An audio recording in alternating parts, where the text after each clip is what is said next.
Okay. All right, thank you. I'd like to call to order the September 12th, 2024 meeting of the Board of Directors of the Lane Regional Air Protection Agency. We do have a quorum, I believe. I don't know if you want to call the roll, Heather, Sure. just Will do. Chair Saxon, here. Vice Chair Lovall, Director Cutchin, Here. Director Hensley, Here. Director Keating. I see him in the participants. Let me try to promote him again. Director Johnston, Here. Director Plummer, Here. Director Piscineri. Here. Great, thank you. Okay, great. Thank you, Heather. Are there any adjustments to today's agenda by any board member? Okay, seeing none. We'll move on to the public participation segment. Um, are there any members of the public that are online that have a comment on today's agenda? No one is indicating so. Okay. Do we have any members of the public online today? It looks like staff, all staff. Okay, great. Thank you. All right. So the record will, record that there is no one in the public that have a comment on an agenda item today. Are there any comments, I guess, from the public on a topic not included on today's agenda? I guess we have none as well on that. So are there, moving on to item 4, are there comments from board members today?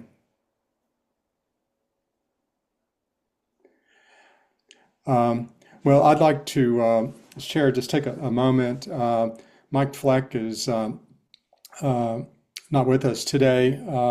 And as you know, in August, there was a recall election in Cottage Grove that had 3 counselors on it. Mike was one of them, and that recall was successful.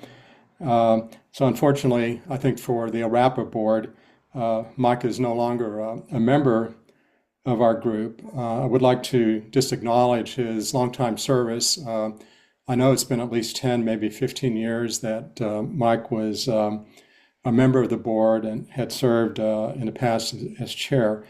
And I will say, at least from my personal viewpoint, we'll definitely miss Mike.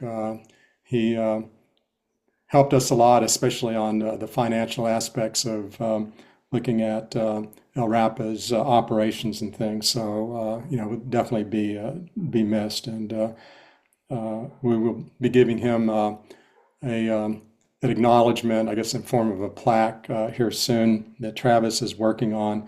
But I did want to acknowledge his service to the LRAPA board, and I certainly enjoyed working with him on over my 5 years of being on the board. Are there any other comments from? Matt has a question. Yes, Matt. Thank you, Chair. I just wanted to add my voice thanking Commissioner Fleck for his years of service on LRAPA's board. And in addition to the plaque, your comments got me thinking about the appropriateness of this body adopting an official resolution recognizing the years of service to this agency. And I'm happy to volunteer to work with leadership to craft a resolution and adopt at our next meeting to present to former Councilor Fleck. That's an excellent suggestion. I fully support that, Matt, and I appreciate your willingness to take the lead on crafting an appropriate acknowledgement from the LRAPA board for Mike's service. Thank you. Okay, if nothing else, we'll move on to item 5, approval of the minutes. Heather? Yes, Chair. They're just for your review and approval. I'd like to make a motion to approve the minutes from last meeting. It's been moved. Is there a second? Second. Second by Michael. Is there any further discussion? If not, all in favor of approving the minutes of the July 11th, 2024 LRAPA board meeting, say aye. Aye. Aye. All opposed?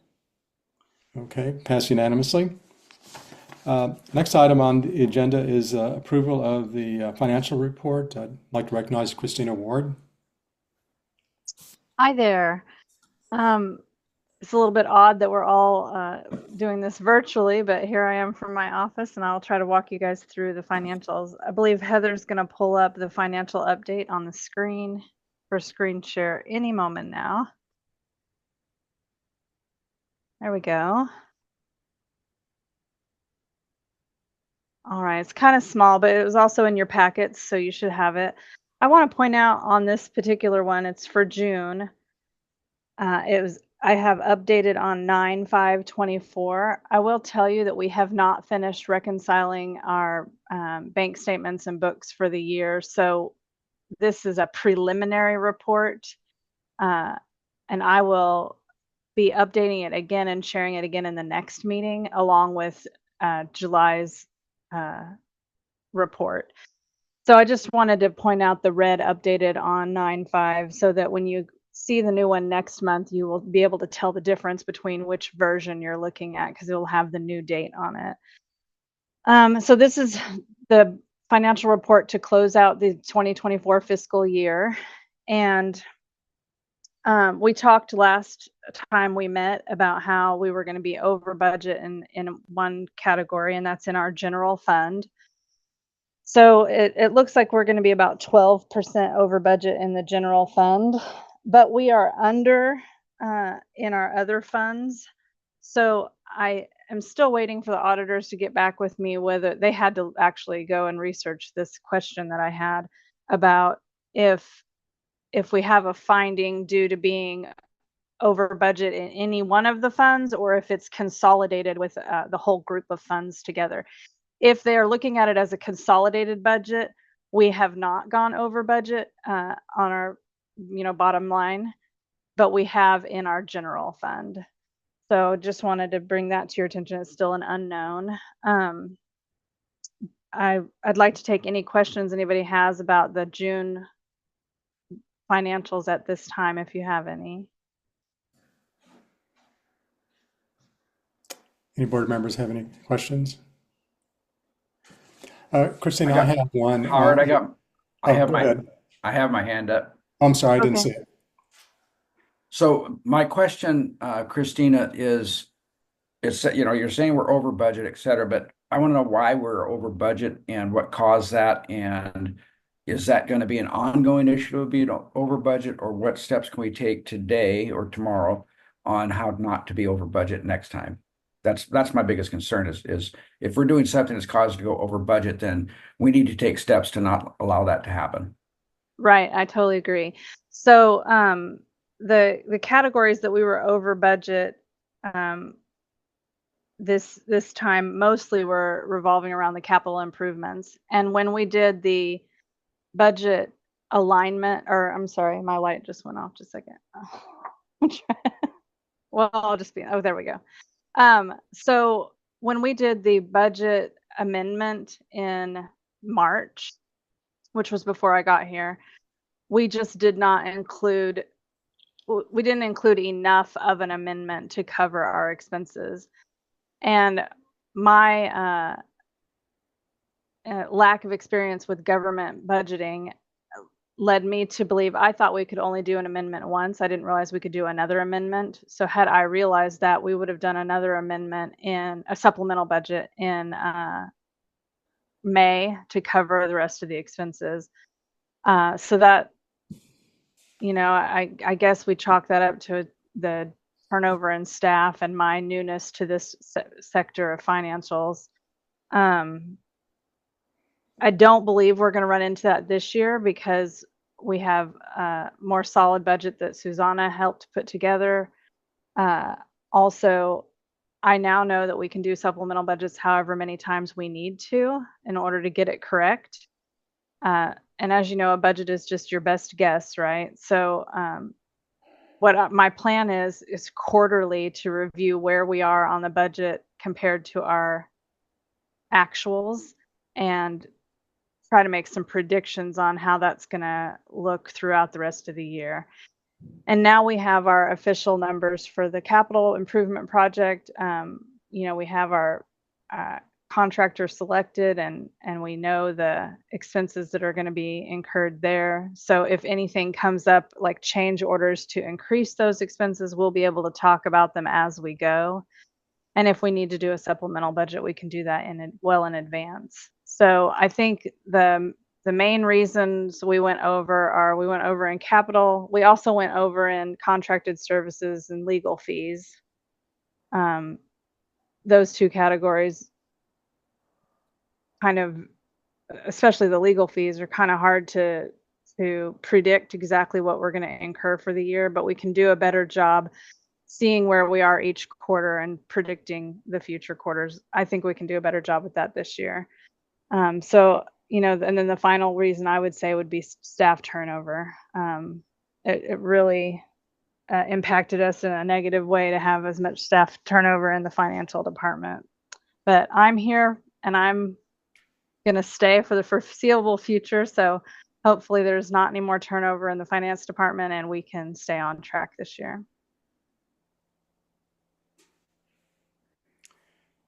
Other questions? Yeah, I have a follow-up with that, and I think Michael's got his hand up as well. Okay, I'm not able to see people's hands on my screen, so That's why I'm letting you know. So in response to Christina's statement, I'm mostly concerned about the capital improvements going over budget on that, and it doesn't. Does it say how much dollar-wise, or do I need to do my math here in regards to how far over budget we are on capital improvements? And that's what I want to focus on as to how did that happen, and that what do those expenses represent in regards to why we ran over budget and what was the reasoning behind that when we already know that this capital improvement project is way more than what we anticipated when we first started this project, and it's a lot more elaborate than what we've, at least in my mind, anticipated. So I still want to know where did we go over budget and what caused that? Was there a change order, or was there additional things that were added to that project without the director's knowledge? Okay, so your first question was where can I see it, or do I need to do the math? So if you look under general fund, the second section is the expenditures and the third line is capital improvements. You'll see that what's in blue is our actuals that we spent, and what's in white, the very next column, is what we had budgeted. A big percentage of that was when we repaved the parking lot, it cost a lot more than we had anticipated. I'm looking on my financials to see if I can have a little bit more detail. So the overage is $144,000, basically. So part of that is fees that we paid to GMA architects, and part of that is the paving of the parking lot and redoing of the landscaping and things like that. Okay. I don't have a printout in front of me Right. that details out all of those expenses, but that's Right. what I can recall. It just seems to me that if you have a project, a paving project, that we would have a bid and they would be locked into that bid and not be a surprise. So the paving sounds like was the biggest expense regarding. Actually, it was the landscape improvement. Then the landscape. Okay. Yeah. Who decided that in regards to how much to spend and why it went over? And do we need that many plants, or do we need that elaborate of a irrigation system? I'm trying to put my hands on that. I'll need to defer to my teammates because all of that happened before I came on board. Okay. So I'm wondering if is Lance on? Would Lance be able to speak a little bit to the landscaping expenses? Yeah, Heather, if you want to promote Lance to panelist, then he should be able to elaborate on that a little bit more. I know that this was a project that was passed in the fiscal budget, last year's fiscal budget. And then we were moving through a number of different challenges that did arise through the project. But I think Lance will have more direct subject matter expertise on our process through that. The actual expenses for the landscape improvements were 143,000 and we had budgeted only 40,000. So that's a huge percentage of it right there.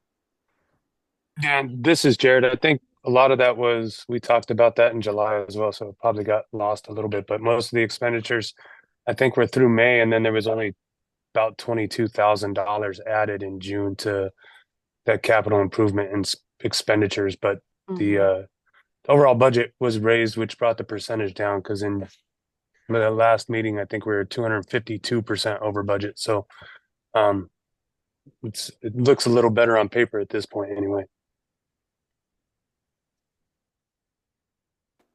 Yeah, so I guess I can add my perspective is that the bids for the landscaping and the paving of the parking lot came in probably within 10% of what it was supposed to be. I think the initial budgeting, not in this last year's, but even the previous year's budget just was, that didn't take that into account in previous finance administrations. So some of it was just the approval for that budget wasn't done correctly, as from my understanding. And so we did not go excessively over budget on either of those projects. They were, just off the top of my head, well within 10% of what we expected. So Lance, you're thinking that when we presented it in the budget to be approved, we just had a typo. It should have been 140, but we only put 40 in there. Probably something to that effect.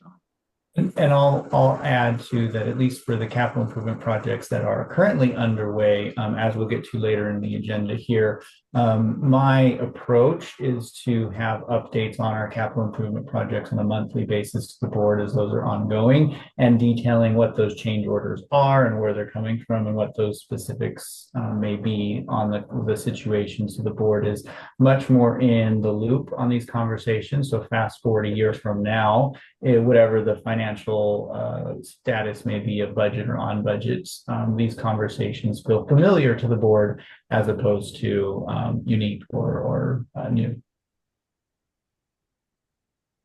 So one more quick one, Howard. So I would recommend, or at least I think it might be good for us to put some sort of notation in this report or in a future report as to why there's a discrepancy in regards to something that perhaps I could have read before this meeting that would indicate this is what's happening, this is what happened, and there was an error in the past, so don't worry about it, Joe. That instead of me and us spending this much time trying to figure out what happened, you know what I'm saying? So Yeah. something where we have something that anticipates some of the questions and put that in your narrative. I think that would be very helpful for most all of us. And for the ones that don't read it, then okay. But for the ones that do read all that stuff, I think it'd be really helpful and eliminate a lot of consternation. So going forward, when I do the financial reports just on an ongoing basis, add a narrative report to it with anything I think might be noteworthy or okay. Yeah, nothing elaborate, Christine. I don't think Right. anyone disagree with me. Nothing elaborate, but just maybe even a footnote of something that shows, or have an asterisk by an anomaly or anomalous number on your budget that seems out of whack. Put a little asterisk next to it, and then down below put a little footnote saying, okay, this isn't really exactly as bad as it should be, but this is why, that type of thing. So that way, anticipate those questions. I think it'd be really helpful into the future. Sure thing. I will do that. As long as the board agrees, I don't want to sit there and be the lone wolf. But I think, if we get Howard, if we get like maybe a head nod by folks to agree that would be a process, because I never want to add work to staff without it being justified by the board, because I may be robbing Peter to pay Paul with her time. So I want to make sure that would be good. Well, Joe, I think it's a good idea to, if there's a variance to the budget, to footnote that, especially if that's a one-time thing or it looks like that variance may be a growing problem. Um, and just another comment, we used to just do this financial update in the consent agenda.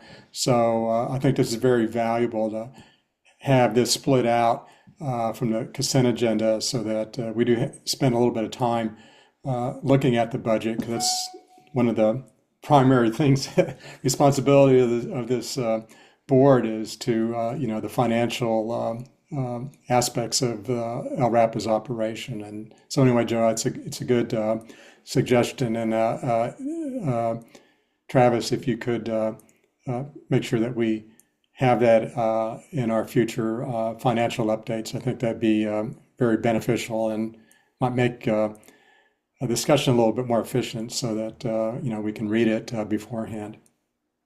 Yeah, that too, Howard. I don't want to cause work. I mean, as far as making sure things are added in, but there's nothing wrong with still put in a consent calendar, unless, like Christina says, there's a little anomalous thing out here, and something like that. But if it's plain old vanilla ice cream, then I don't see the need to have to spend a lot of time as an agenda item. Right. Yeah. Well, it won't be too much work at all for me to add some footnotes at the bottom going forward. And like I said, we're gonna there are 2 items on the agenda, 6 and 7. One is approving the financial report as it is, and then 2 is talking about it through the pre-audit lens. So going forward, next month we'll still have 2 items. One will be to approve the next financial month, but we'll go back and look again at the pre-audit financials next month, because I'll have a more finalized report to share with you. So we'll talk about it again next month briefly, and just showing you kind of, hopefully by then we'll have some finalized numbers, and talk about the audit a little bit. But before we talk about the audit a little bit, I think is there any other questions? It seemed like Howard, you had a question, but.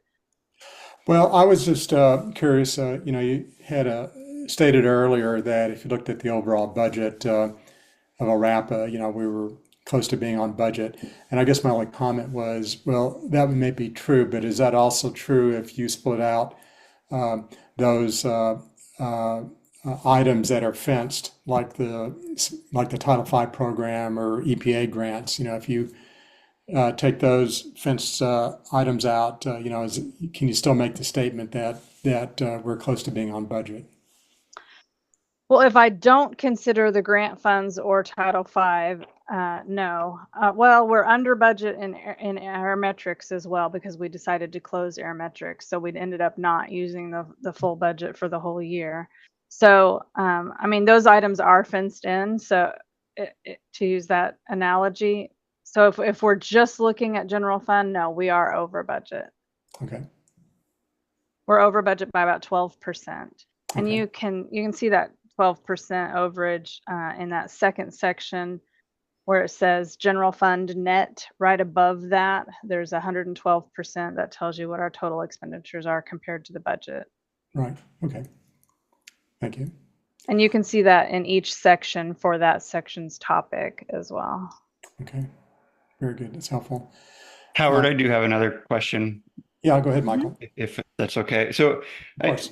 I just want to make sure I understand. As I have a little bit of concern just about the process. If I'm understanding this correctly, we had budgeted approximately for the landscaping $40,000, and then we got bids of 140, and then we went forward with that 140. It seems like there's a breakdown in a process there that the budget should have been updated, or that should have been circulated ahead of time. So that's my concern, is that there should be something to catch or to prevent, or at least to update and make everyone aware of a pretty big disconnect in dollar numbers there. Maybe I'm not understanding correctly. No, I think you are understanding correctly. And I do think that we did not catch that the budget was incorrect until it was far too late. And I really relied on Susanna's supplemental budget and hoped that it would carry us through. And I just like I said, I didn't realize we could do a second supplemental budget. I know that we can now. Yeah. And so I just thought, well, we just have to grin and bear it, unfortunately. And we have talked about this at several meetings in a row because it's been a point of concern for many of the board members. So we just, I guess we didn't get down to the nitty gritty to actually hear from Lance that maybe that was a inaccurate budget number from the get-go. And Yeah. Like a typo. And I think my concern is that we're doing it retroactively. Again, it seems like there should be something in place that when bids come in so high above what's budgeted, there should be some process before that bid is approved and move forward with. I know we're going to talk later about, some of the goals here are around financial sustainability and transparency. So, Travis, I'm guessing that you're 2 steps ahead of me here and already thinking about this. So, I'm fine. We don't need to talk more about this now. We're going to, I imagine, discuss it, included in some of those goals later. Yeah, and I'll just from a process perspective to get to this now because it's topical, so I'll dive in for just briefly.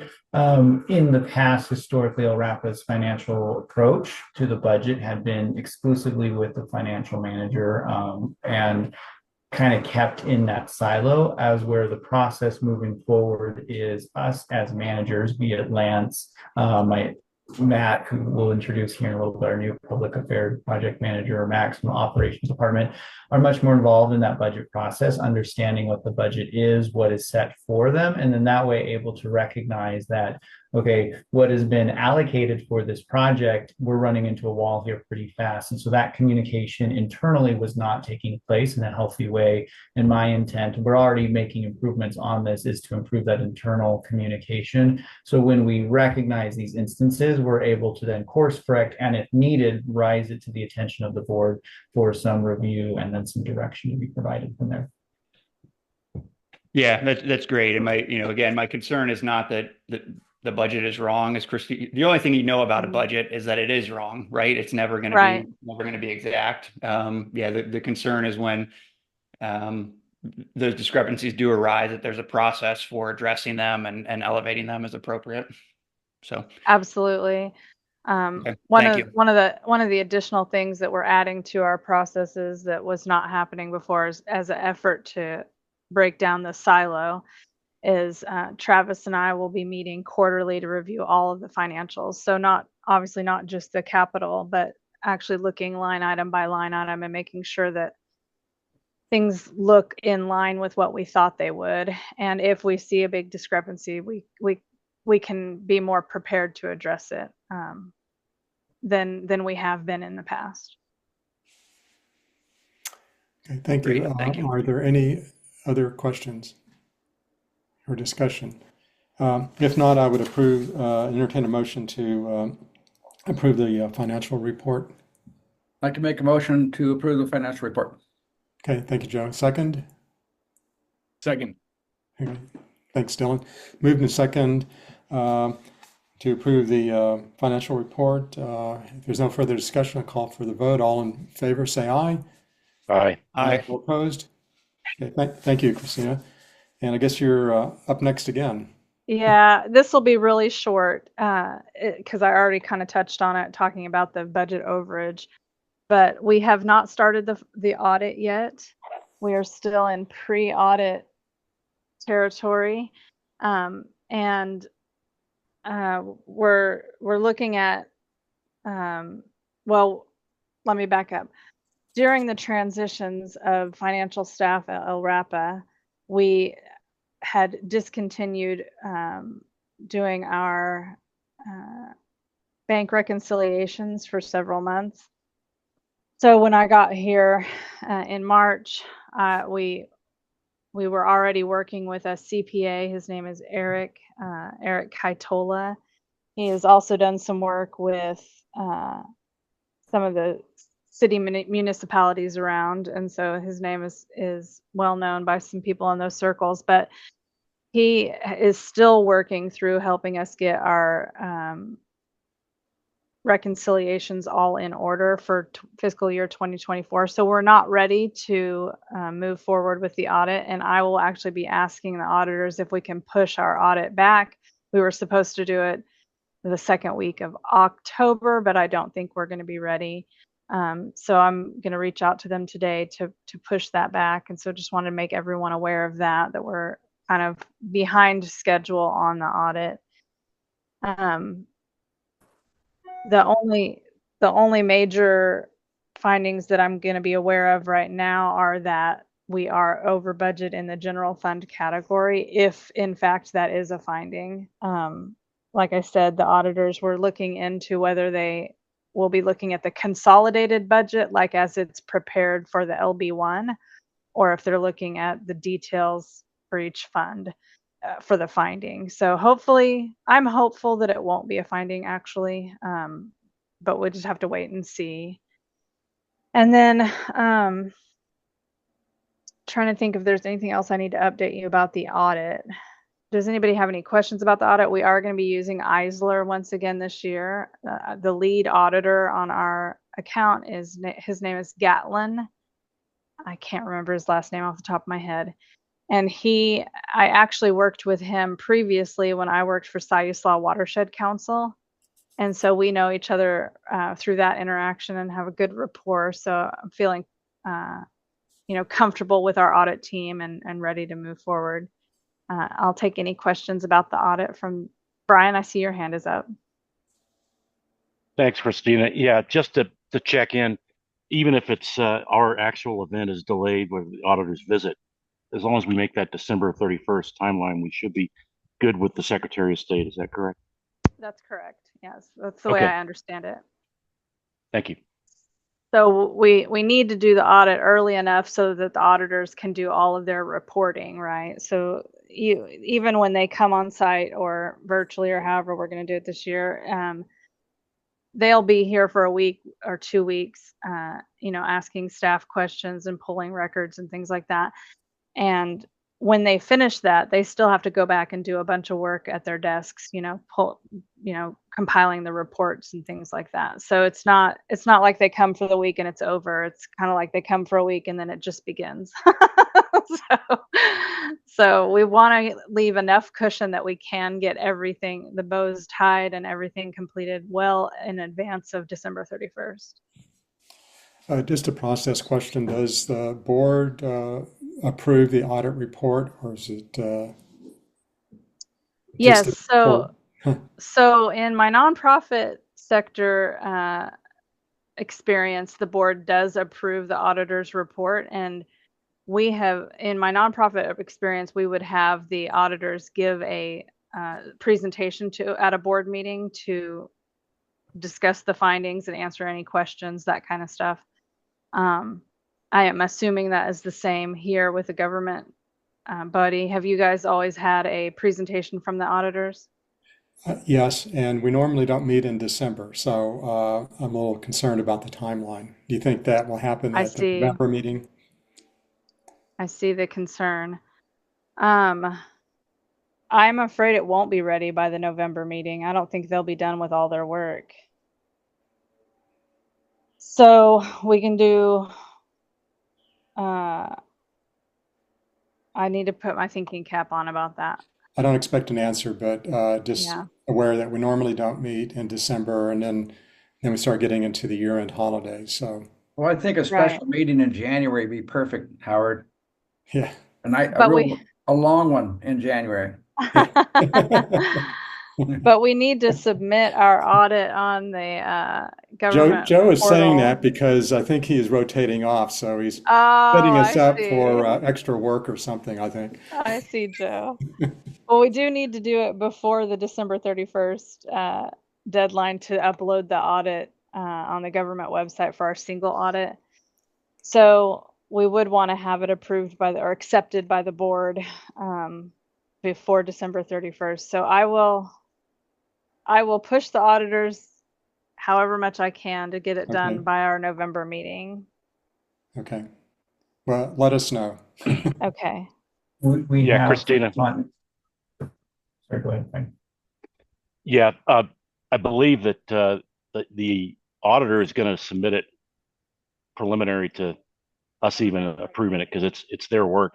And what we have to do is pass a resolution with corrective actions if they've identified any.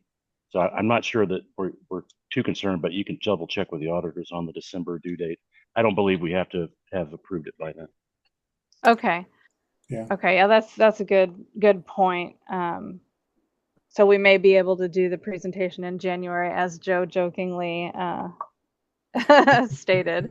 So I think I'll just talk with the auditors about what they think is best, and I'll in next month's audit overview, then I'll let you know what I find from that. Okay. And I'll add just a detail that I'm still on a learning curve, for no doubt. But in my time at LRAPA, our audit presentations to the board have always, in my experience, taken place in January or February, and 1 year it was in March. We have historically been doing that, though I think that the goal of having that wrapped up before the change of the year is the goal that we should be setting and meeting for ourselves. But the last few years, we have been deficient in meeting that goal. Okay. All right. Well, anyway, for the October meeting, we'll get an update on the timeline. And, Yes. Okay. Okay. Sounds Well, good. that's all I have for you. If anybody has any other questions about the audit specifically, I can take those. Okay. Seeing none. If- Okay. Thank you, Good Christina. deal. Thank you. All right. If Jim Daniels is online, if you could give us an update on the Citizens Advisory Committee, please.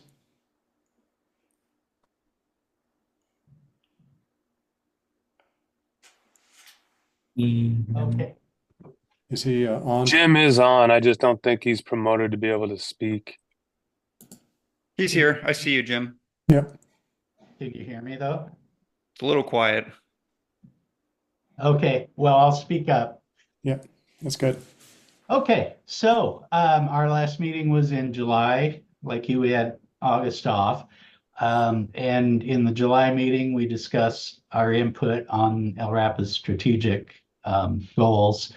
And some of that is in your packet.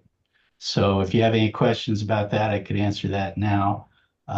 As far as our September meeting, I am looking to start discussing doing another collection of survey responses from permitted sources in order to keep a consistent record of that from year to year. And that's all I have, unless you have any questions. Anyone have any questions? Well, Jim, thank you and the committee for providing input on the strategic goals and everything. It's very valuable input, and we appreciate the time everyone took to participate in that. It's important that for the board to get that input. So please extend my thanks to all the committee members. Will do. Thanks. And Chair Howard, I'll just add on as well that on the CAC's focus here in the next few months on getting kind of soliciting industry survey responses. Last year, we updated a survey on our website to be more comprehensive in both permitted sources as well as the general public. And so I think a lot of what that outreach will look like is making sure our permitted sources as well as the public are aware of that survey opportunity and getting it into their hands to solicit and receive some of that feedback. Okay. Very good. All right. Thanks again, Jim. We'll move on. Travis, you want to take the lead now on item 9, proposed board goals review? Yes, thank you, Chair Howard and members of the board. What you have before you for this item is a staff report that kind of my attempt in writing the staff report was to try to more abbreviatedly summate the board goals themselves.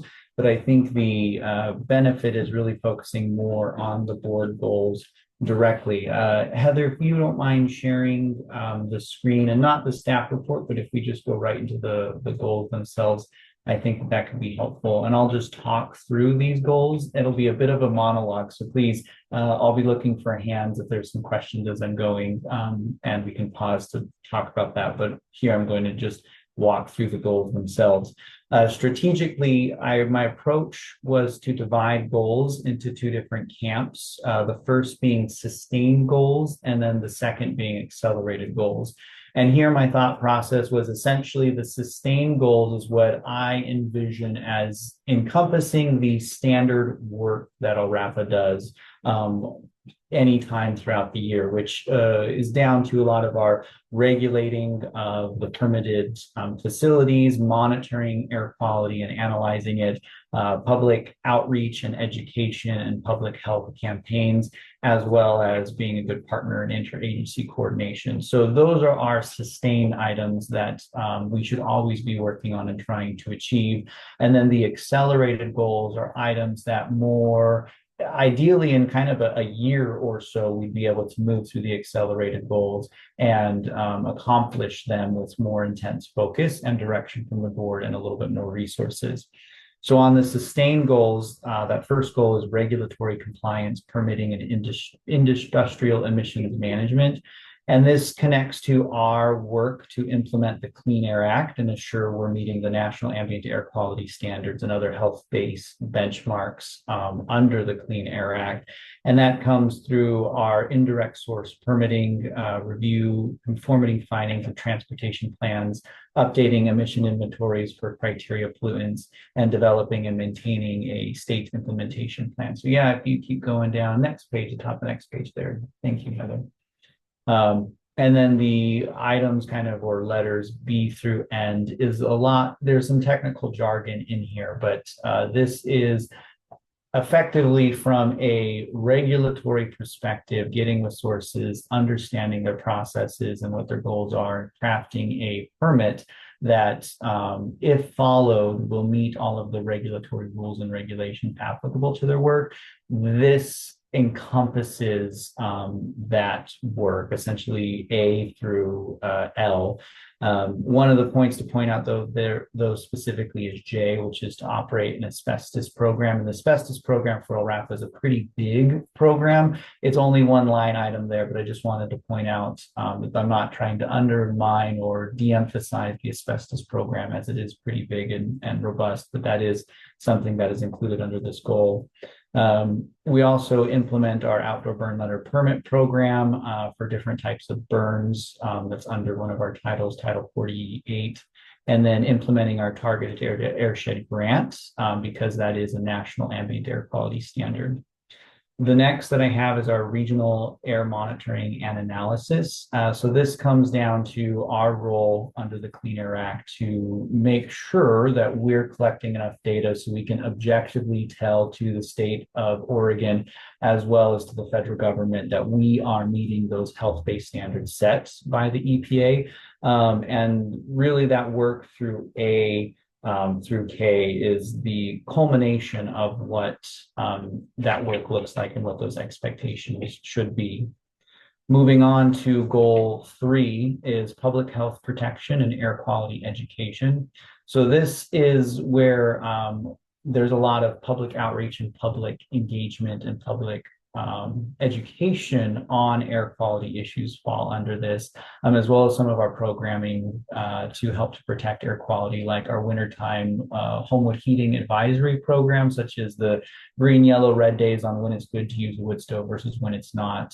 That is a public outreach and education program that falls under here. Our outdoor burning program, such as issuing the days of today's a good day to do your burn, or it's not good to start your burn until 11 a.m. when our morning inversion clears, responding to citizens' complaints, crafting and distributing materials, doing outreach and soliciting feedback from the community about LRAPA specifically or air quality in general, engaging with schools and educators on air quality topics, implementing attainment strategies for the Eugene, Springfield, and Oak Ridge, which is a lot of that focus on that homewood heating program, and using our website as a tool for updating the public.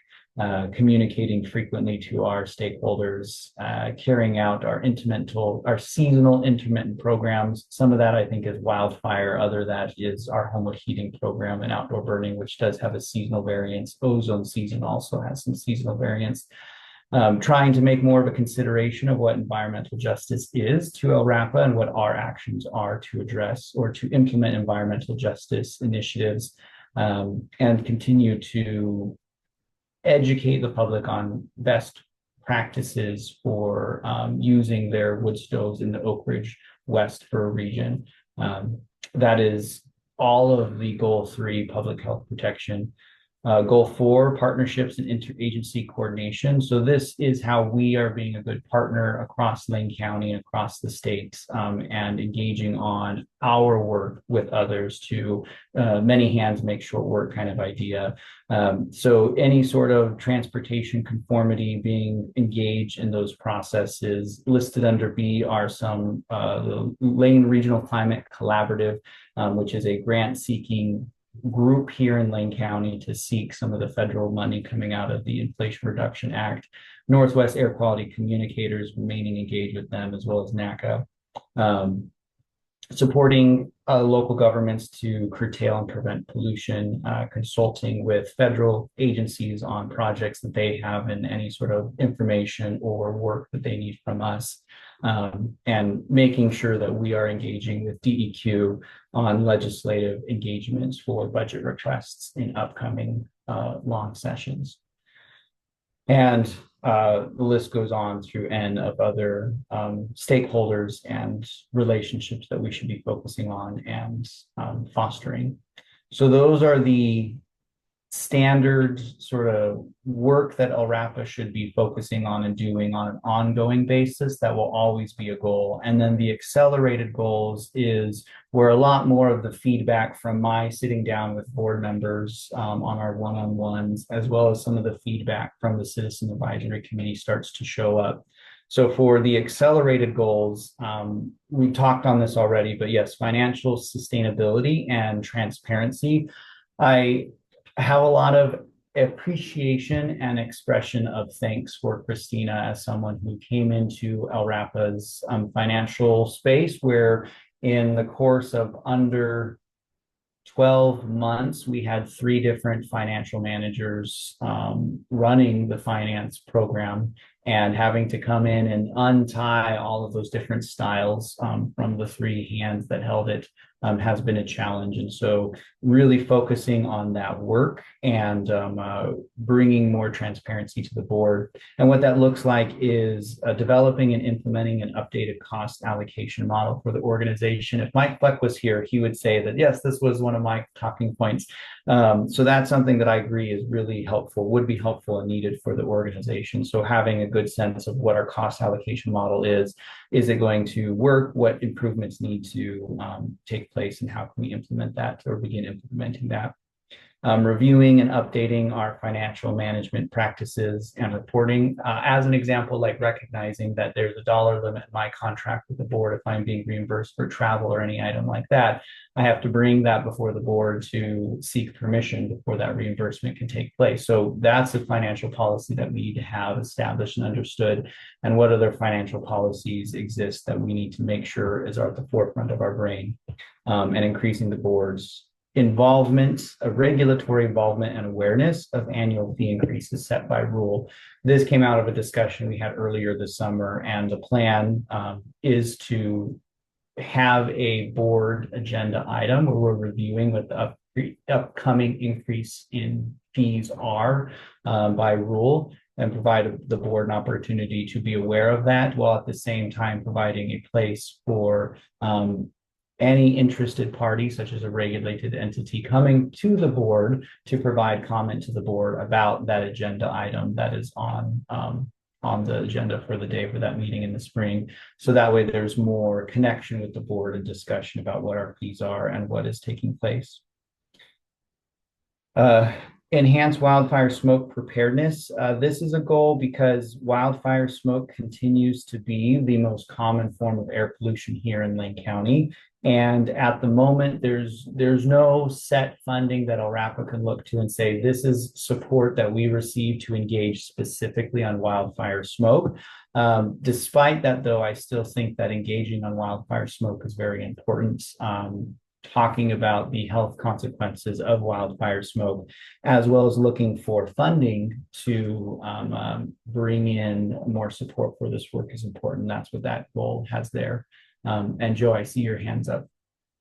Yeah, thank you for letting me interrupt so we don't get bogged down with other stuff, Travis.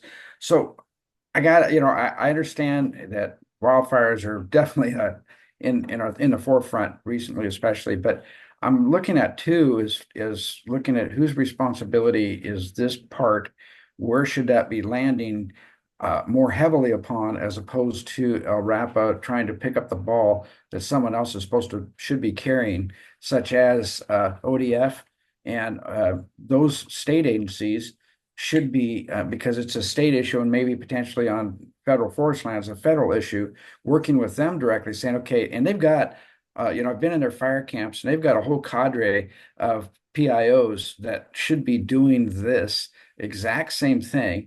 And I think they're really dropping the ball. They're using very, very little social media, and they're doing very, very little radio/television, that type of stuff. It's just very nominal.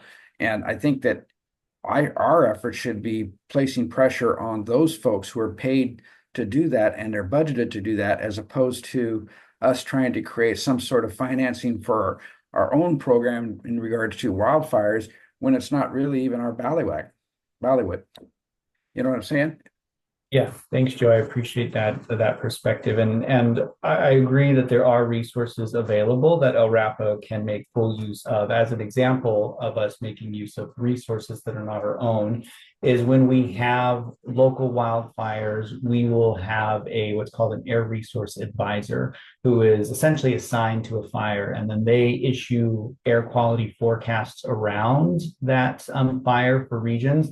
And seeing that as a resource, historically, when I first started LRAPA, we would kind of come up with our own air quality forecast from wildfires that we tried to push out and publish, but have changed to merely point to that air quality outlook that's already being put together by the Air Resource Advisor.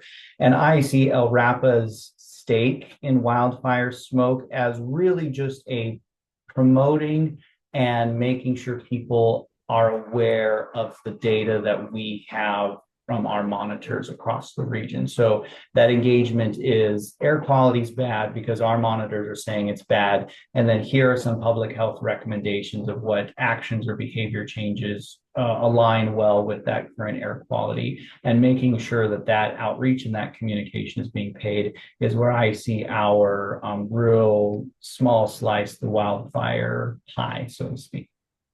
Yeah, I'm not saying it's not worthwhile. It's totally worthwhile. Just that I just want to caution as far as the slice of pie of our involvement. I think we need to keep an eye on that to make sure it's just the sliver we need to do, and really put the efforts on the other folks that really it's within their ball court, or their court, not ours. I threw my hand up too. Sorry to interrupt, Joe. But this is one of the things Travis and I spoke about as well. And I think the big reason I think that he was wanting to seek some funding, or that we talked about seeking some funding for this action, is because whether the other agencies handle the wildfires and the smoke, the public outreach as far as air quality comes to LRAPA, whether it's budgeted for or not. Everybody who sees an air quality issue or wants to know what's going on with their air when they're covered in the smoke, they call LRAPA. And without the funding, at least some small budgeted form behind that, we're spending on time on unbudgeted hours trying to seek and help the public for these instances. So that's kind of where I saw and spoke with Travis about getting this, just the awareness situation of it and not anything else. But I just want to put that out there. Yeah, thanks, Jared. And Joe, it sounds like, it sounds like an addition here that would be appreciated is adding something along the lines of ensuring full utilization of other agency or government organizational resources before committing resources of LRAPA's own. Something kind of hitting that note. Is that something that And would... I can tell you that as soon as they sense that you're willing to pick up the ball, they're going to let you have it, and they will go about their own thing and not worry about anything else. So if they sense you're willing to do the work, they will absolutely let you. That's all I'm trying to put out there. Travis, I have a question. I know I'm on Oregon DEQ's mailing list, and so a lot of times they will send out an email about air quality advisories. Sometimes they include LRAPAs, sometimes they don't. So could you explain exactly what the collaboration there is? And, is DEQ looking to LRAPA to make those announcements, or are you just piggybacking on them? And is there any funding for DEQ from DEQ if LRAPA is going to be taking a lead? How does that work? Because it seems like sometimes to me anyway, just sitting back as with my regular citizen hat on, it seems like it's almost a duplication sometimes. Yeah, I can very much understand that. So on wildfire smoke specifically, that engagement for us looks like DEQ and Oregon Health Authority both jointly hold statewide smoke calls. This year we had one yesterday, we have another one tomorrow. This season they have kind of been on a base of, or a click of, about Monday, Wednesdays, and Fridays. Most weeks we haven't had them all weeks this summer because especially recently we had a reprieve with some favorable wind directions. But what that looks like is the National Weather Service starts the call by giving a forecast of what the weather will be and what that impact on smoke will be. That is then followed up by some air resource advisors who I mentioned earlier who are assigned to some fires to give us information such as, we expect that this fire is going to be burning a whole bunch more acreage today, so there'll be a lot more smoke coming out of it than what is expected or what was seen yesterday. From there, the DEQ goes through air monitors to look at what the current air quality is and try to set some expectations of what the future air quality will be. The Oregon Health Authority looks at some health data to say, okay, are we seeing elevated respiratory hospitalization visits and things like that? Are there any epidemiological components to the current state of Oregon that we need to assess? And then an opportunity for local groups to be involved, such as Lane County Public Health. Joe Rogers and Selena Gomez participate on that call, for them to say things like, hey, our county fair is going on this week. We want to have a little bit more messaging to that. And then LRAPA's stake in the meeting is for Lane County and the deciding if we want to issue an air quality advisory for any point in Lane County. This season, we've only done it for Eastern Lane County because of Oak Ridge, kind of lull out to Oak Ridge, some smoke impacts there. When we issue those advisories ourselves, we will send a press release. If instead the messaging is just intermittent smoke for parts of Eastern Lane County, we won't go through the efforts of sending a press release, and instead we'll piggyback off the DEQ communications. But internally, it's more of a specific assessment of what is the sense from the community on wildfire smoke. Has it been a while since we've had smoke? With some public outreach and communication from LRAPA help to alert people to the reality that there may be more smoke in the airshed and they need to change their behavior. And then that's when we take initiation or take action on our public outreach efforts based on that assessment of what the current messaging and what's most strategic. So it's a long answer, but it's a coordinated effort with the states, and our stake is really determining where in Lane County any air quality advisories are needed to be published, because that is the authority that we hold as the regulatory authority for Lane County. Thank you. Okay, thanks. You want to go ahead and move on, I guess, if there's no more questions on this? Okay. Okay, seeing no additional questions. So then the last thing is organizational excellence and board development. So one of the things I think right off the bat that would be really helpful, especially since we will be seeing a new board member replacing Mike Fleck, is having an assessment of the board handbook and improving it, and essentially putting together materials that provides more context for the board as they enroll into the organization, to get a better understanding of what LRAPA is, what we're up to, and what the board's role is, and how the board can be helpful to the organization. changing some of our strategies to make sure that we're retaining high quality staff. That's something I view as assuring our morale is good and our benefits and our pay are good, so that we were able to have people happy and healthy as an employee of LRAPA and happy to engage with us for more of their career. We have a number of staff at the organization who have been with LRAPA for 20 plus years, and those members are really powerful and helpful members of the organization when it comes to the work, the history. And so the more we can have longevity with the organization, the better off we'll be. Reviewing and updating internal policies and procedures. That's what are the rules that we're following internally, what are our processes, and how can we find some efficiencies, and how can we provide some consistency in our work that we're doing.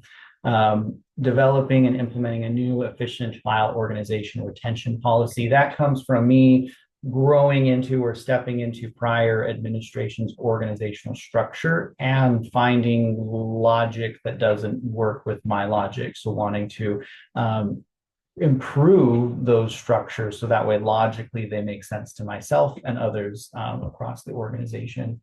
And then integrating advanced technologies into the organization's workflows and processes to enhance efficiency and effectiveness, including exploration of innovative tools for data analysis, communication, and document development is my way of saying, I think that generative AI is a very powerful tool, and LRAPA should be learning how to implement these systems into our work so we can be more efficient as we move forward. So that is where that goal is set for that, is to improve our internal efficiencies and find some efforts that we can take less time on because we have resources available to us to benefit from. So those are the goals that I'm proposing for the board. Again, two camps of our ongoing, our normal work, and then where the focus should be in the short term and the media effort. My perspective is that I would be receiving feedback from the board here. I'll implement those changes and then bring them back to the board for adoption, unless the board considers as is to be appropriate. Okay, thank you. We have, as outlined in the board packet on this particular topic, three options. We can go ahead and approve these and move forward with them, or we can provide feedback and to Travis, and then review this and decide appropriately how you want to proceed at the October meeting or schedule a work session. I see, Michael, your hand is up, so go ahead, please. Yeah, thank you, Howard. Travis, do you have thoughts on I guess specifically for the accelerated goals, the second section here, the time frame in which these would be completed? I'm a little bit hesitant of just having I think it makes sense to not time box the kind of perpetual ones in the first section, but do you have thoughts on the time frame for the accelerated goals? Well, that's a good question, and I did have a lot of thought of what's the time on this, that exact question. And in my mind, the model that I see is this is an annual conversation to be had with the board. And so it would be, here's the goal. My approach, I haven't implemented these changes into the director's report just yet, but I want to modify the director's report that is sort of centered around these goals. So all the information that's in there now would still be in there, but it would be structured in a way of here's how this aligns to our goals. And then every month in the director's report, there would be information or data on how I'm working towards these goals. And then in a year, then it's an opportunity for the board to say, okay, this goal, here's the progress that's been met. Does the board consider this goal to be achieved? Yes, no. If so, then what should be a different goal? Or if not, then progress needs to be ongoing. So having that thought, I didn't put any set timeline on here, but that's how I envision the accountability of the goals to be provided, but happy to change to a different idea. Yeah, thank you. I like that. I think that makes sense. So thank you. Joe? Yes, I'd like to make a motion to schedule a work session for a more in-depth discussion in regards to these proposed goals. I think they deserve more discussion, and I think they're valid. I like them, but I think they need more discussion, and we don't have enough time in the time allotted during this meeting to be able to, I think, to thoroughly vet these out. It just seems like it'd be incumbent upon us to be very clear as a board what the goals are, as opposed to handing off to Travis, say, yeah, these look great, move forward, and have him try to figure that out, the minutia of it. I think it's worth that time by the board. Okay, well, it sounds good. Joe has moved that we schedule a work session at a future meeting. Is there a second to that motion before we have further discussion? Anybody? I'll second that motion for Okay. purpose of discussion. Okay.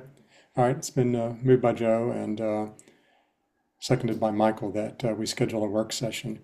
Further discussion. I guess, Travis, and I'll just have my comments. I mean, I like these goals. I guess the thing that I find missing that I guess I'd like to see, and this could be the subject of our work session, is prioritization of these, and especially identifying those that really need to get done sooner than later.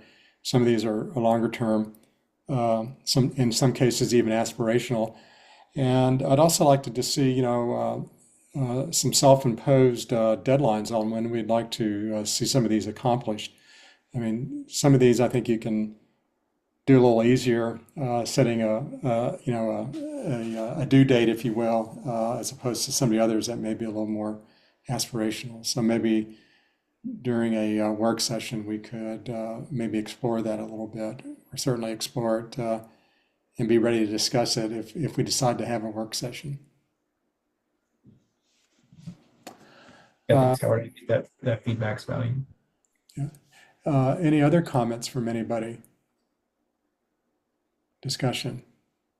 Yeah, I concur with yours assessment, Howard. That's kind of a good way of putting it instead of the way I did, but I think they're very important, and I think they really need the time to be able to flesh some of these things out. And I think it make it clear for Travis, makes it easier, I think, for him when things are more clear. And plus you'd be able to feel where the entire board is at with each one of these items. And again, I don't think we do it justice. Goals of an agency are a big deal, and I don't think we could do it justice in the few minutes allotted during a regular director's meeting. Good point. Any other comments, discussion? Well, seeing none, I don't think there's any other comments or discussion. I guess I will call for the question, and the motion before us is to schedule a work session to discuss the LRAPA strategy and goals for fiscal year 2025, I guess. So, Matt, go ahead. I just had not a process question, but a timeline question. If we're discussing these goals for FY 2025, are we going to do this in calendar year 2024? Are we looking at early Q1 2025? Would the maker of the motion come up with a kind of before we vote on it, just kind of what Joe, what are you thinking about? Because I like the idea. I'm not opposed to the idea. I welcome it. I want to make sure that we're cementing a reasonable timeline. Oh yeah, no, I totally get what you're saying, and actually, I appreciate that because it makes sense. I didn't think about that, and that's good. I think we should go ahead and say, okay, to set a work session to be completed by, like I said, early Q1 or January or mid-February. It's just some sort of drop dead date saying, okay, we need to have a work session by this date, so that way Travis has got some clear marching orders to be able to create these goals, and that makes complete sense, Matt. Cool. So, well, thanks. If I need to, add a friendly amendment to have that time certain, I'm happy to do so. If you'll weave that into the motion, that or I could just amend my own motion. Either way, and go. I'll just amend my own motion, and my motion would be to I'm moving to schedule a work session for a more in-depth discussion of the proposed goals before it's approved, no later than the end of the first quarter of 2025. Okay. Is that acceptable to you, Michael? That look I'll good, Matt? second that. Yes. Second the revised motion. Okay. Okay. All right. So we've have a amended motion and setting to include a date that we finish work on this by no later than the end of the first quarter of the calendar year. Any further discussion or comments on this? Dylan.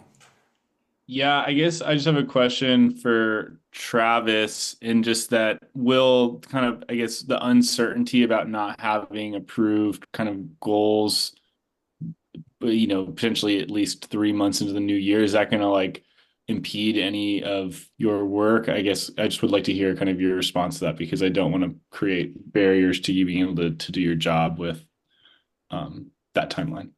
Yes, thanks, Dylan. I appreciate that. I'll say that earlier this year, I was really hoping to be able to get a work session from the board because, to Joe's point, I really appreciate that direction and that insight. I have an idea of what would be healthy and good for LRAPA, but my job is to implement what the board knows to be good and healthy for LRAPA.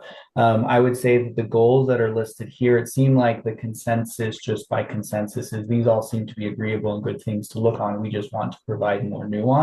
And so my direction is these are the things that I am working on today and will continue to work on. And then when we have the work session and able to pick up that additional nuance from the board, we can establish it into the goals and then adopt them then. So all to say that I'm working on these things and I don't believe I'll be impeded, but I'm appreciative of the interest and willingness to engage in the work session.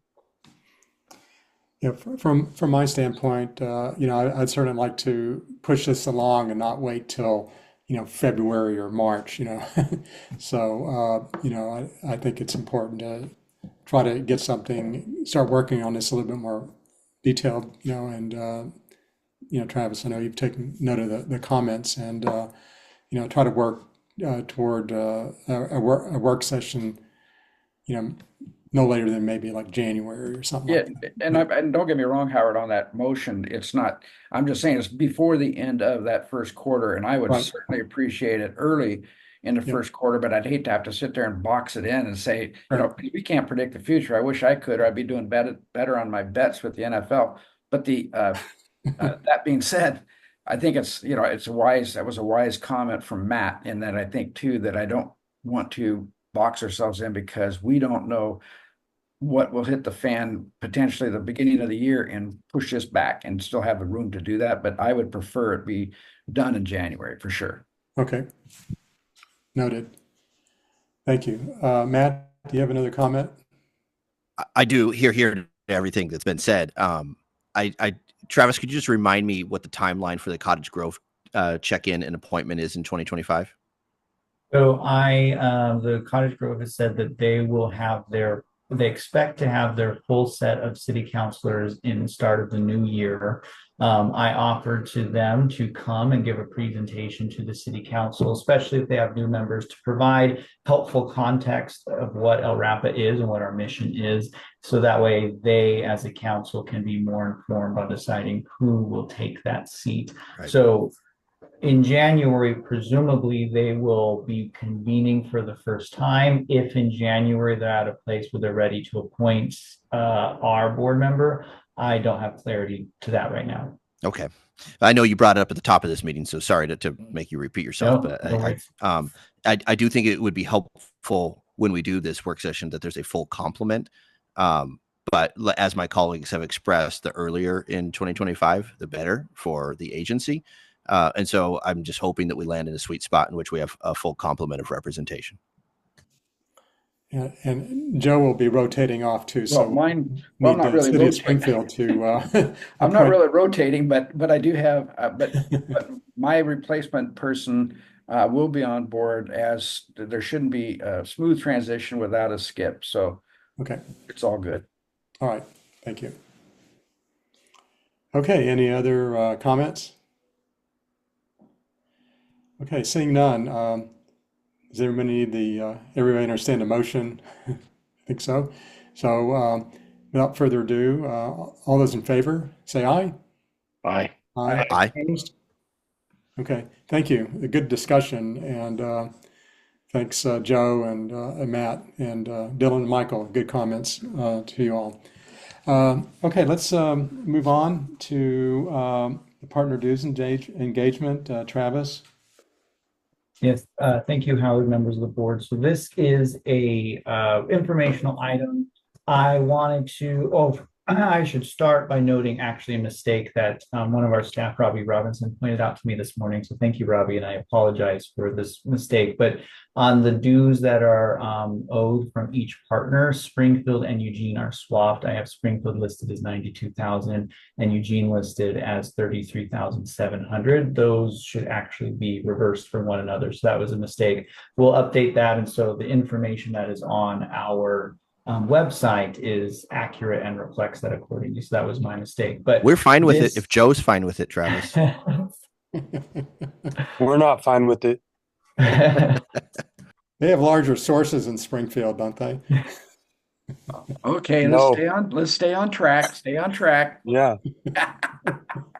Well, either way, we appreciate the interest from our partners in supporting us. I do think that having the state regulatory controls of government down at the local level is a real positive thing for Lane County. And so I'm appreciative for the agreement from the partners on that. But this is just a discussion of what our process is in invoicing for fees. Being that I am new in my role here as director, I wanted to provide extra insight into our process so that way there's no surprises or no invoice presumably coming out of the blue. So we met with City Council, with Cottage Grove, Mike Swornson in July. Had a good introductory meeting because he's new to Cottage Grove. I'm new to LRAPA in this role. And I think that was positive. We invoiced those dues and those were paid. We reached out to Lane County and had a meeting with Steve Mohosinski and Steve Adams in July as well. I think that was a very productive conversation. We invoiced them in July or August 16th and are waiting to receive that back. Oak Ridge, we met with them earlier in the year. This was in February of 2024, before I took the role of director. However, I have met with James a couple times just on different issues since then and have good relationships throughout Oak Ridge. So that meeting in February, I think, is a good stand-in meeting for this reassessment or reaffirming of relationships. Sent that invoice of $1,700 to them at the end of July. That too is pending.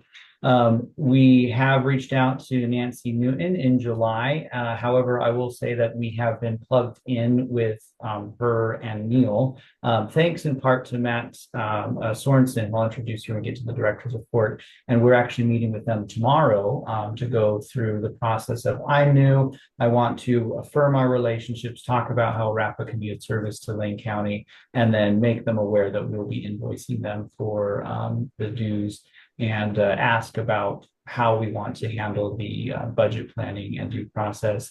And then we'll be following up with the city of Eugene to get them on the calendar so we can go through that same approach.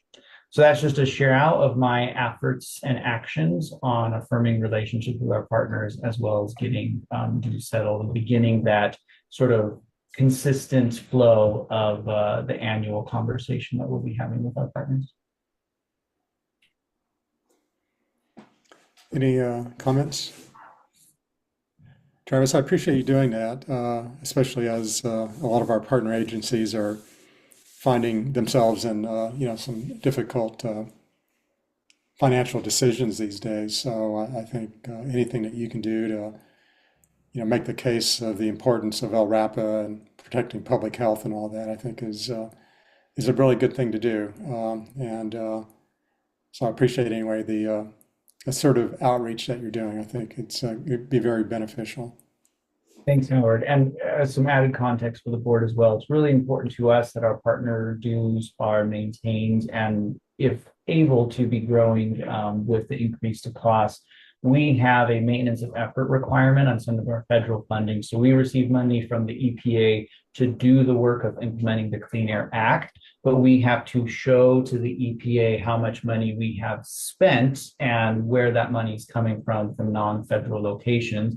part of the funding of the money we're spending from non-federal sources is our partner dues, and we have to meet that mark every year plus a little bit. And so if there ever was a point where we were unable to meet that mark of spending paid for through non-federal sources, then we would lose access to that federal funding from the EPA to a maintenance of effort agreement.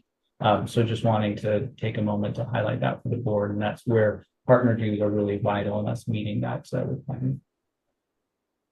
Great. Any questions of Travis? Okay, seeing none. Thank you. We'll move on to building remodel. Lance, do you want to give us an update? You bet. So, Chair of the board, we just wanted to make sure you were aware of where things are at on the remodel project. And maybe I just want to first off start by saying I'm grateful for Travis's leadership since he's been director, and Christina on the finance. And I think issues that we've seen in the past with like the budget being over budget and stuff will hopefully be a thing in the past. I think that we've got mechanisms on board that's not going to be an issue through this project. So the project did kick off officially in middle of August. They started swinging hammers. I think actually on the August 16th, they started doing a little bit of the demolition. So we're about a month into the demolition, and we have weekly meetings. And our meeting yesterday, we met, and they're about 90% through with the demolition. And so starting next week, they'll be doing some framing, starting with the internal framing for offices and walls for readjusting for the new boardroom and break room and stuff. And so everything so far is gone well in the demolition. The plan on there is some concrete work that had to happen. There's a new entry door and entering into where the new boardroom and conference room will be. It'll be on the exterior, and so they're pouring some concrete there and a concrete pad out back for the new HVAC system. That's happening tomorrow, I believe, and so that's on track. And all the permits have been issued except the mechanical permit. There's still a little bit of hang up at Springfield, city of Springfield, reviewing that, but I don't think there's any big issues. It's just a work issue getting that permit out, and so all the other permits have been received, and they're working through that. As far as the relocation here to the Lane County Service Building, where they have jury duty, that's after some initial working out some bugs with our network and VPN. Everything's going smooth here, although we're all anxious to be back in our own place. We're still very grateful for Lane County, and they're offering us this place at a very, very reduced cost. And so this has been a big benefit to us.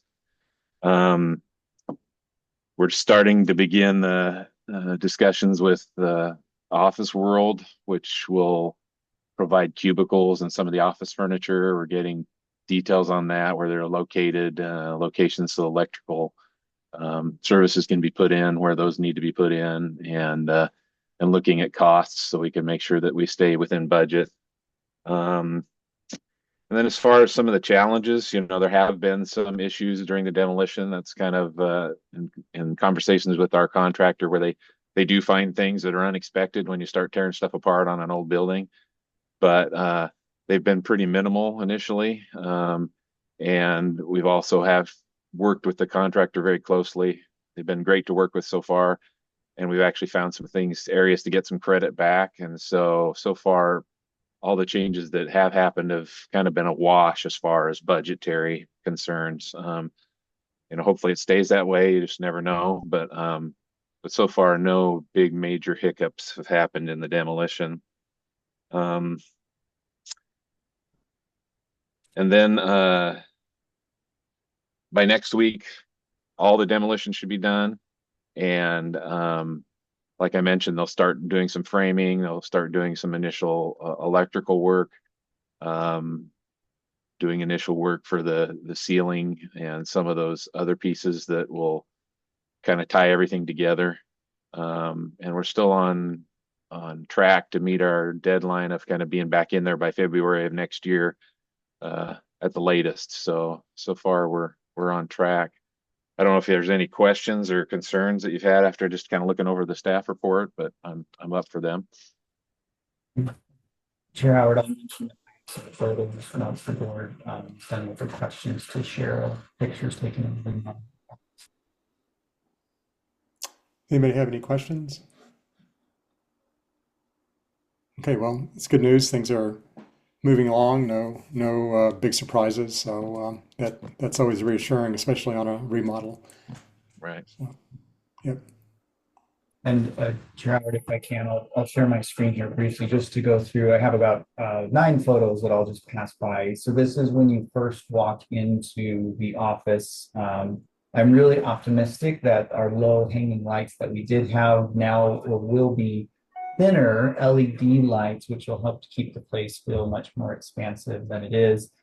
This is what our break room area was, as you're familiar with, and this is what it looked like a couple of weeks ago. It actually has been demolition further than this. This photo is a couple weeks old. This is my office, what it was, and then that's the view there of what the office as of, I think that was like 2 weeks ago. This is the view of our eastern side, or I guess of the northern side of the building, where we have some permitting staff. And this is that same view. This will be where the board room is at. This is facing the other direction, back towards the break room and where the board has historically met at the office. This is actually a more recent photo of the director's office. The door is being turned, so it'll be facing internally to the main room. There'll be a window, so you can see who is in the office. This photo here is actually of the bathroom and where our sink was in the break room, which has been demolition. I'll mention this further. This is a more updated photo. This is the front entry area. One of the things from a security perspective that I'm really appreciative of the remodel is we will have a different way of allowing the public into the office, which is our external set of doors. The door you see there, those doors during business hours will just be unlocked. And so the public can come in without needing to be buzzed in, without being hung up, which can sometimes, I think, feel a little unwelcoming.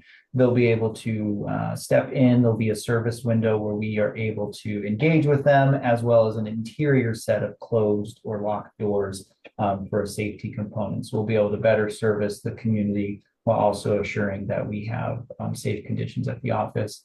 And then the last photo here, this is of the lab, which I'm sure the board has seen, but wasn't quite as often visited by the board. But this was an added addition when LRAPA moved into this office years back. And this is what it looks like, half torn down to be put back together again before too long. So those are just a few photos I wanted to share of the current progress of the remodel. Okay, thanks. Any questions, anybody? Okay, thank you, Lance, for that update, and appreciate everybody keeping the board engaged and up to date on our progress. So, all right, director's report, Travis. Yes, Howard, members of the board, a few notes. So there's the director's report with normal information. I'm slowly working on changing this as we go forward. I have some broader revisions to the director's report that I am thinking of, but I will probably wait before implementing those until after we have more solidified board goals set. But as a note, something I just wanted to make mention of that is not included in any of the board materials I sent to you because it's a little bit more of a recent development. But the Region 10 EPA administrator, his name is Casey Sixkiller. He is a position that is appointed by the President of the United States, and he is coming to the Eugene area next Tuesday on September 17th. His morning includes a visit over, not to the J.H. Baxter location, but at a spot to discuss J.H. Baxter and the proposal to be listed on the national priorities list as a Superfund site. And then that afternoon, he will be making a visit to the Lane County Public Service Building, where LRAPA and Lane County will be engaged in a roundtable discussion with Casey Sixkiller. And the focus of discussion will be on LRAPA's environmental justice government to government grant that we have received for $1 million to do work in Oak Ridge, as well as Lane County's community change grant that they were recently awarded with United Way as a nonprofit partner to set up some resiliency hubs across the county. So both of those grant fundings were under the EJ block, under the EPA's grants funding structure through the Inflation Reduction Act. So he's coming to town and we'll be paying a visit with LRAPA and Lane County to understand better our work and our processes. So it's a share out that I'm really looking forward to. So I wanted to provide that update for the board. And I'll pause in case there's any questions or comment on that.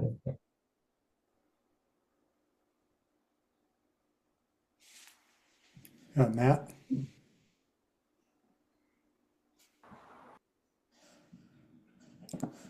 Matt, do you have a comment? You're on mute. Sorry, trying to unmute. Travis, thanks for that. And Senator Manning, my boss, will be speaking at an engagement earlier with Casey and DEQ. Do we have a LRAPA representation for that kind of morning tour of the J.H. Baxter Superfund site? Thanks, Matt. I appreciate that question. As of right now, LRAPA is not engaged on the morning commitments for KZ6 Killer and his J.H. Baxter involvement. The focus there being on EPA's efforts to clean up the site itself, as well as some discussion of the residential soil cleanup. LRAPA's stake in that regulation of J.H. Baxter is significantly more minimal than what it was. We have a permit for them, but it's just for an evaporator that essentially evaporates rainwater that falls into containment areas. So we're at the moment not engaged in that press event or visit, if you will, but certainly can be more involved if the board thinks that that's an opportunity and we shouldn't miss out on the opportunity to be engaged. Yeah, I'm of the opinion that the synergy, the solidarity, and the unity of purpose would be a welcome endeavor for this agency. I don't know if it's necessarily board representation or staff or both. If this board were to make that request, would that is that asking a bit much of you, or do you concur that solidarity and unity of purpose would be welcome? No, I think there's benefit in us participating in the morning ventures. There's a J.H. Baxter communication team meeting actually this afternoon that myself and Matt Sorensen, which I'll introduce next, are a part of and will be joining. And that could be a good place for, if the board direction is to be more engaged on that effort, we can bring that up and figure out who from LRAPA staff can be present at that engagement with 6 Killer next Tuesday morning. Cool. Well, without objection, Mr. Chair, I'd like to make that formal request, please. Yeah, I think we can direct staff to pursue that. I would say, Matt, as my past professional life where I actually managed some Superfund cleanups for EPA, that LRAPA has a very important role in what's going to happen at J.H. Baxter because of the air quality issues during cleanup, where all the applicable and relevant regulations, including air regulations, will apply to any cleanup. So there is definitely a very important engagement role for LRAPA from the air quality standpoint. And we, in the community, I think there's some concerns about LRAPA's past engagement with Baxter on air quality issues. And so I think this is Matt, it's a good that you point this out, that I think this is a good opportunity for LRAPA to be engaged and hopefully help, restore some credibility with the residents out there, nearby residents with respect to air quality issues. So unless there's people feel like there's a motion, I think Matt, Travis, if you get a sense that we'd like perhaps for you and staff to be assertive about, your role and engagement in this.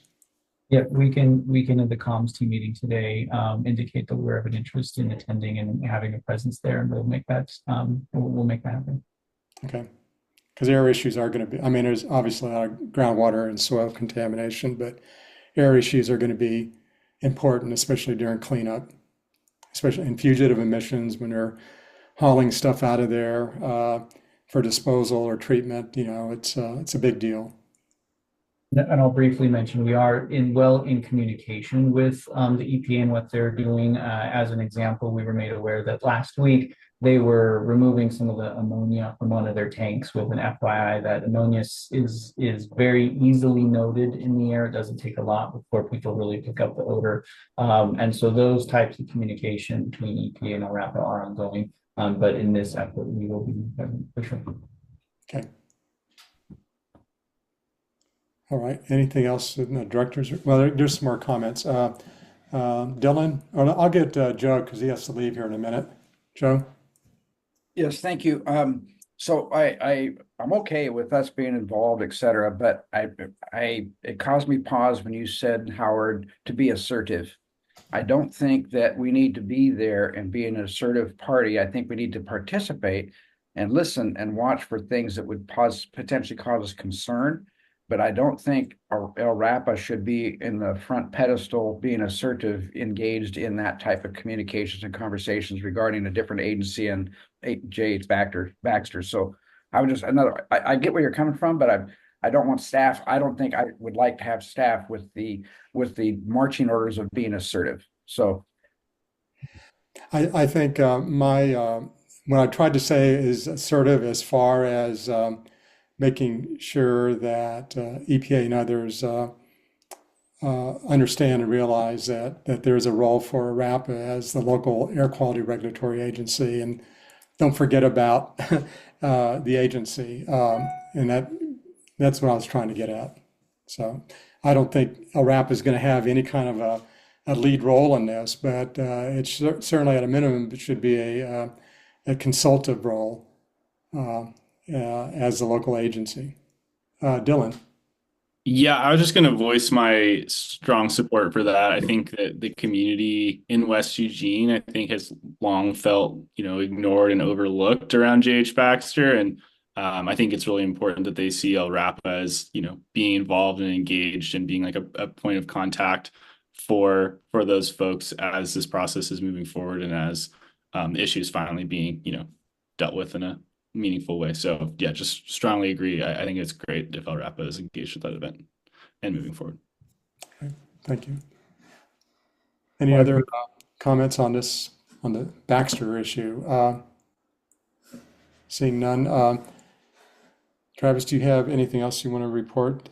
Yes, I do. So I have two things that I want to point out. One will be a brief little bit on the enforcement report and some of the new items that are there. But before I get to that, I do want to take a moment to introduce Matt Sorensen, who is our new public affairs and project manager.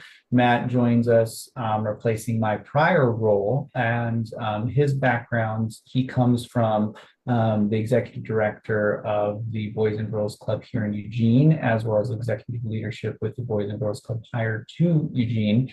But he, I think, is a panelist. Matt, if you would like to unmute yourself and introduce yourself to the board, I'd be really appreciative. Great. Thank you, Travis. Hello, some friendly faces on the board. I actually know Matt. We've worked together with Senator Manning. I had the chance to meet Joe at the block party, which was great. Many of the rest of you, I've heard your name, but haven't had the pleasure of meeting in person. Very excited to be here.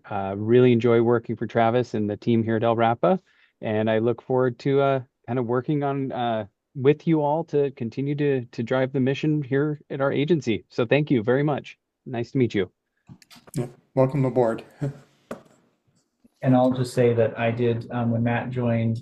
For one, we have a couple other people who are in the same group with Matt. Is His first day was at the old office, and we said in 2 days we're moving. So he lived through that, which was a unique challenge for him, I would say, for anybody who's brand new, as it was hard for all of us who've been here for a while moving through that transition. And then I threw him into the annual report. So our annual report for 2023 is far behind being published at this point. We're very deficient in meeting that. And so I said, Matt, I'm really underwater on this. Can you help out? And he's put together a really well done annual report, and we're at a place where it's ready to be finalized. And so here shortly, you'll be seeing communication from us on our annual report for 2023 coming your way. So just wanted to alert you that that is coming here shortly. And then for the rest of the director's reports, there's our normal reporting information in there. Of our permitting work, our backlog is still below the recommended range, and I appreciation to our ops department, to Max Heffley and his team, for helping to keep us there. On the enforcement report, which is something I wanted to pull out a little bit more specifically for the board, is we have a couple new actions on the reports. A couple of them related to some asbestos abatement or asbestos work violations that we uncovered. One for outdoor burning violation for some prohibitives that were being burned. And then another one, more notably, is the EPUD, Emerald People's Utility District, for a 12-month rolling average of essentially their emissions calculation. It's believed that they were above that emission limit. We have issued a notice of noncompliance, but are still in a data gathering phase before we take further action on that, but wanted to alert the board to that new enforcement item on the enforcement report.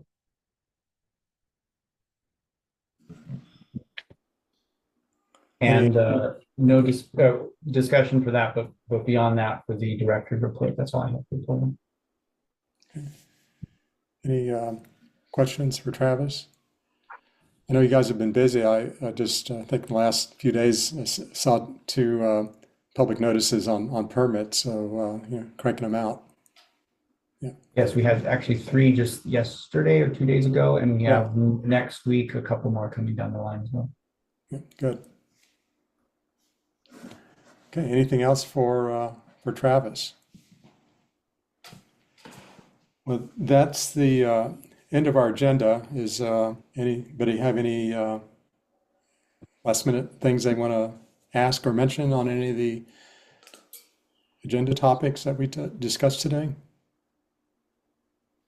Sure, Howard, I'll ask real briefly, is the format and setting that we had here of a virtual board meeting agreeable, or having had this experience, is there a perspective that maybe we should spend some time finding a conference room and setting in a place where we can gather in person? So that's just one question I have upon now having gone through one virtual meeting. Matt, you have your hand up? Yeah, just to respond directly, I'm of the opinion that until we finish construction or are back in our newly refurbished home, that we utilize technology and keep the staff from having to do the legwork of finding another location and having some sort of hybrid approach at a new location. That this was an efficient meeting, an efficient use of our time and staff's time, and I would support keeping this format until construction is completed. I'm going to step in for Joe and say I agree with Matt. Doesn't happen that often, but I'm going to agree with Matt. I quoted in there, right? So I think in this day and age, we're all used to technology and how these meetings work. We've all done it for the last 3 years, 4 years consistently. So I think this has actually been very beneficial in letting us get things through. The one request I would have is that everybody else gets a microphone like Michael's. I think we all need that microphone to make these meetings run a little bit better. Matt's got a pretty fancy one too. Yeah, just gonna say, I need all the help I can get. So I like it. Invest in good equipment. I think Matt's trying to replicate Glenn Beck. Welcome to the Michael and Matt podcast. I got to roll. So are you going to adjourn this meeting, Howard, or are we going to hang out? Well, I think we're going to adjourn, but anyway, everybody get their requisition requests in for mics, and we'll see where that goes. Let's do it. Michael, send out information on make and model. There you go. Thanks for a productive meeting, folks. Yeah, Yes, it for was sure. great, Travis. I think the way it worked is super. So I guess without any further ado, everybody have stay time safe for- out there. I've had a lot of friends that have come down with COVID lately. Seems like we have time for a group hug, Howard. Yeah, there you go. You gonna sing Adjourn, Kumbaya Howard. off for us? Adjourn, Howard, please. You're killing me. Okay, this meeting is adjourned. Thanks, All right. everybody, and we'll see you next month. Thank you, everyone. Take Thanks, care, folks. everybody. Have a great Bye. afternoon. Great work, Travis and all the staff. Thank you.